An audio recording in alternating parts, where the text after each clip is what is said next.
નમસ્કાર દર્શક મિત્રો, તમે જોયા છો સાયકલ પર સંચાલિત ઝટપટ ન્યૂઝ અને નવસારી લાઈવ. નવસારી જિલ્લા ભાજપ દ્વારા કટોકટીના એટલે કે કાળા દિવસ નિમિત્તે વિશેષ ચિત્ર પ્રદર્શનનું આયોજન નવસારીના ટાવર ખાતે આવેલા લક્ષ્મણ હોલમાં કરવામાં આવ્યું હતું. ભારતીય લોકશાહી ઇતિહાસમાં 25મી જૂન 1975ના દિવસને એક કલંકિત અને કાળા દિવસ તરીકે યાદ કરવામાં આવે છે. તત્કાલીન વડાપ્રધાન ઇન્દિરા ગાંધી દ્વારા દેશ પર લાદવામાં આવેલી કટોકટી એટલે કે ઇમરજન્સીના કાળા કારનામાથી જનતાને માહિતગાર કરવા અને લોકશાહીના રક્ષણ માટે જાગૃતતાના હેતુથી નવસારી જિલ્લા ભારતીય જનતા પાર્ટી દ્વારા એક વિશેષ પ્રદર્શનનું આયોજન નવસારી ટાવર ખાતે આવેલા લક્ષ્મણ હોલમાં જિલ્લા ભાજપ પ્રમુખ ભૂરાલાલની અધ્યક્ષસ્થાનમાં કરવામાં આવ્યું હતું, અને જેમાં મોટી સંખ્યામાં અગ્રણીઓ પણ ખાસ ઉપસ્થિત રહ્યા હતા. ત્યારે આ પ્રસંગે નવસારી જિલ્લા ભાજપ પ્રમુખ ભૂરાલાલ શાહ શું જણાવે છે, આવો સાંભળીએ. ભારતના ઇતિહાસમાં આજના દિવસને કલંકિત દિવસ અને કાળો દિવસ તરીકે ઓળખાય છે, કારણ કે 25મી જૂન 1975ના રોજ મધ્યરાત્રિએ ત્યારના વડાપ્રધાન શ્રી ઇન્દિરા ગાંધીએ સમગ્ર દેશ પર કટોકટી લાદી હતી. કટોકટીના એ ટાઈમના જે આપણા સ્મરણો છે, આમાં જે ઘણા બધા લોકો અત્યારે હયાત પણ છે, એ લોકો પણ જોયા હતા. આ કટોકટીને કારણે લાખો લોકોને જેલવાસમાં નાખવામાં આવ્યા હતા. આ કટોકટી લાદવાનો મૂળ કારણ આપણા અલ્હાબાદ હાઈકોર્ટના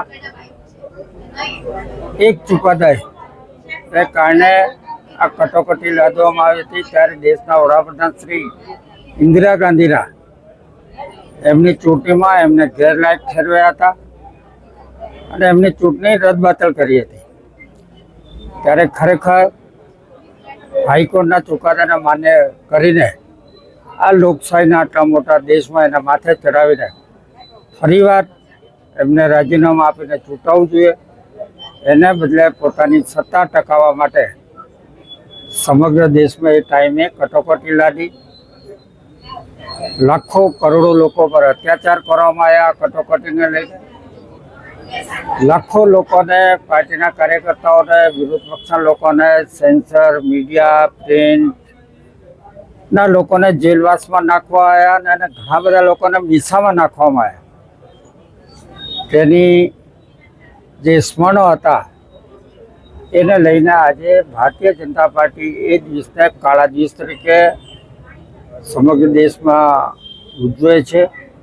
આજે કાળા દેશની જે અત્યારે નવસારી મારા ભારતીય જનતા પાર્ટીમાં જે આ કટોકટી દરમિયાન લોકો પર અત્યાચાર થયા હતા, જે ઘટનાઓ ઘટી હતી, કરોડો લોકોની નસબંધી પણ કરવામાં આવી હતી. સમગ્ર પ્રેસ મીડિયા પર સેન્સરશિપ લાદવામાં આવી હતી, કારણ કે અત્યારે કોઈ પણ ઘટના બને તો કોઈ પણ બહાર જાય નહીં, એના માટે પૂરેપૂરી કટોકટીનો અમલ કરવામાં આવ્યો હતો. એ પ્રમાણે જે તે સમયની જે એમના કારનામા હતા એનો ઉજાગર કરવાનો પ્રયાસ અને લોકોને આ કટોકટી કેવી રીતે લાદવામાં આવીને કટોકટી પર લોકો પર શું વીત્યો તો ફરીવાર આવા દેશમાં પુનરાવર્તન નહીં થાય તો લોકોને સજાગ રહેવા, જાગૃત રહેવા, પોતાના અધિકાર માટે હર હંમેશ જાગૃત રહે એ માટે અત્યારે અમે આ પ્રદર્શની યોજી છે.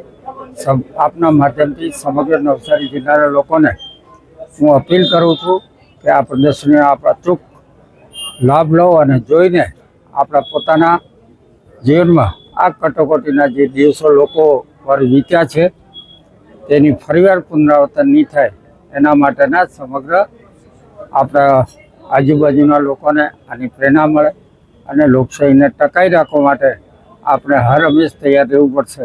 એ રીતની આ આજની પ્રદર્શની છે. ફરીવાર આપશો આભાર. વરિષ્ઠ કાર્યકર્તા નવીનભાઈ પી ઢિમ્મર શું જણાવે છે, આવો સાંભળીએ. 25મી જૂન 1975ના દિવસે જે ઇન્દિરા ગાંધીએ કટોકટી રાખેલી તે સમયે અમે જે રાષ્ટ્રીય સંઘના શાખામાંથી જે અમને કામ સોંપવામાં આવતું પેમ્પલેટ વેચવાનું, નરેન્દ્રભાઈ પ્રદેશમાંથી એ બધા પેમ્પલેટ બનાવીને મોકલતા અને અમારા શાખામાંથી એ વિતરણ કરવાનું આવતું. ત્યારે અમે નાના હોવાથી એક શ્યામરાવ પોલીસવાળા હતા, ત્યારે અમારી જગ્યાએ જો છોકરાઓ કાલથી તમે જો પેમ્પલેટ વેચશો તો તો તમને જેલમાં પૂરી દેવામાં આવશે. અમે કહ્યું દાદા અમે તો શું છે શાખામાંથી અમને આપ્યા છે, અમને કંઈ ખબર નથી, છતાં પણ અમે આ રીતે પેમ્પલેટ વેચતા અને એનો પ્રચાર કરતા. અને નરેન્દ્રભાઈ અત્યારે જાહેરાત કરી કે સંઘના કોઈ પણ સંજોગોએ ધરપકડ વહોરવાની નથી, આપણે બહારથી રહીને કામ કરવાનું છે અને આ કટોકટીના સામે સામનો કરવાનો છે.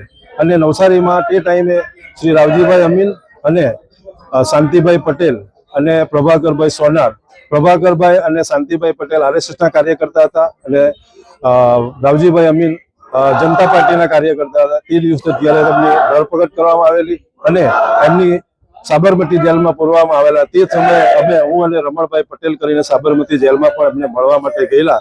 ત્યાંથી પણ એમનો પત્ર આવેલો કે તમારી હિંમત અમે દાદ આપીએ છીએ, કે એવો કટોકટીનો ટાઈમ હતો કે કોઈ પણ ઇન્દિરા ગાંધીની વિરુદ્ધમાં કોઈ પણ વાત કરી શકતું નહીં હતું. અને છતાં પણ અમે આ કાર્ય હિંમત અને ખૂબ જોરથી અમે આખા ગામોમાં અને નવસારી શહેરમાં એ કામ કરેલું. કટોકટીના સમયે નવસારીમાં તેનો ઉગ્ર વિરોધ કરનાર અગ્રણીઓની અટકાયત કરવામાં આવી હતી અને તેમાં લોકોને પણ દંડાત્મક કાર્યવાહી ત્યારે કરવામાં આવી હતી. નવસારીથી અમુક લોકોને પકડી અને સાબરમતી જેલમાં પણ મૂકવામાં આવ્યા હતા. નવીનભાઈ અને રમણભાઈને પણ ત્યાં કાર્યકર્તાઓના જીવ જોખમ મૂકીને સાબરમતી જેલમાં જઈને તેઓ મળ્યા હતા.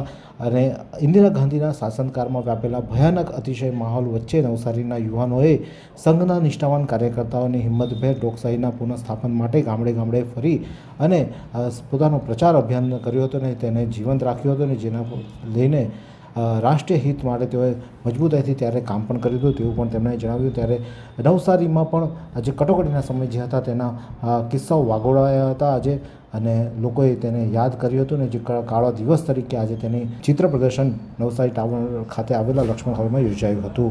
આ જ પ્રકારના નવા સમાચાર માટે જોતા રહો સાંઈ ગ્રુપ સંચાલિત ઝટપટ ન્યૂઝ અને નવસારી લાઈવ. आइसक्रीम हमारे यहाँ रोज चाहिए, और वो भी रिफ्रेश के आइसक्रीम मिक्स. 5 से ज्यादा वैरायटीज. सर्च करो, क्लिक करो, लाइफ को रिफ्रेश करो.